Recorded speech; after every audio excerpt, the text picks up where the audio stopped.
BSc agriculture అయిపోయిందా? అయితే ఆంధ్రప్రదేశ్లో మంచి గవర్నమెంట్ జాబ్సున్నాయి. అవేంటో చూసేద్దాం.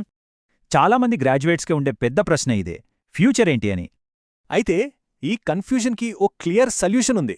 అదే ప్రభుత్వ రంగంలో మంచి కెరీర్. చాలామందికి కొన్ని కామన్ ప్రాబ్లమ్స్ ఉంటాయి, అందుకే మంచి అవకాశాలు మిస్ అవుతారు. ఆంధ్రప్రదేశ్ ప్రభుత్వం అగ్రికల్చర్ డిపార్ట్మెంట్లో మంచి సెక్యూర్డ్ జాబ్స్ ఇస్తూనే ఉంటుంది. వీటిలో చాలా ముఖ్యమైన పోస్ట్ అగ్రికల్చరల్ ఆఫీసర్. ఇది చాలా మంచి పొజిషన్. ఇంకో మంచి ఆప్షన్ అగ్రికల్చరల్ ఎక్స్టెన్షన్ ఆఫీసర్. వీళ్లు నేరుగా జనంతో పనిచేస్తారు.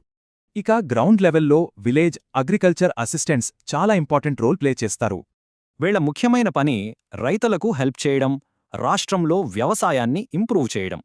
సరే, మరి వీటికి శాలరీలెలా ఉంటాయో చూద్దాం. స్టార్టింగ్లోనే మంచి ప్యాకేజీ ఉంటుంది. చూడండి, విలేజ్ అసిస్టెంట్ నుంచి అగ్రికల్చరల్ ఆఫీసర్ వరకు స్టార్టింగ్ శాలరీలే చాలా బావున్నాయి. ఈ జాబ్స్కి అప్లై చేయాలంటే కొన్ని బేసిక్ క్వాలిఫికేషన్స్ ఉండాలి. సరే, గవర్నమెంట్ జాబ్, ప్రైవేట్ జాబ్ రెండిటినీ పోల్చి చూద్దాం. గవర్నమెంట్లో జాబ్ సెక్యూరిటీ ఎక్కువ. అప్లై చేసే ప్రాసెస్ కూడా చాలా సింపుల్గా ఉంటుంది, పెద్ద కష్టమేమీ కాదు.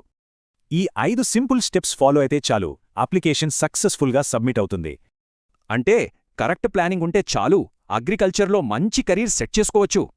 సో, అగ్రికల్చర్లో ఓ మంచి సెక్యూర్డ్ ఫ్యూచర్ అందుబాటులోనే ఉంది. రెడీగా ఉండటమే ముఖ్యం. ఇలాంటి జాబ్ నోటిఫికేషన్స్ కోసం మా గార్డెన్ హ్యాక్స్ ఛానల్కు సబ్స్క్రైబ్ చేసుకోండి. పూర్తి వివరాలు డిస్క్రిప్షన్ లింక్లో ఉన్నాయి.